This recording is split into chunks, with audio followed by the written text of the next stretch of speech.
Memasuki musim panen, pedagang jeruk musiman di Langgur, Maluku Tenggara mulai menjamur.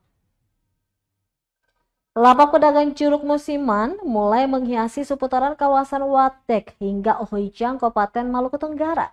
Menggunakan meja sederhana dan seadanya, beberapa pedagang mulai menggelar dagangannya di atas trotoar kawasan setempat.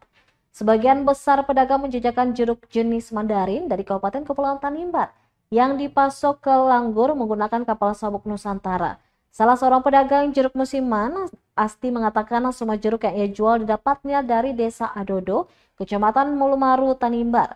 Menurutnya, untuk per keranjang dijual dengan harga variatif dari Rp250.000 hingga Rp350.000, tergantung ukuran besar kecilnya jeruk.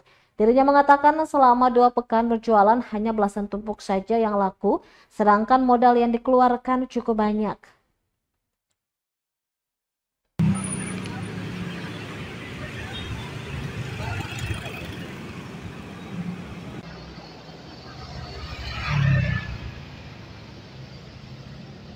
Download Tribun X sekarang, menghadirkan lokal menjadi Indonesia.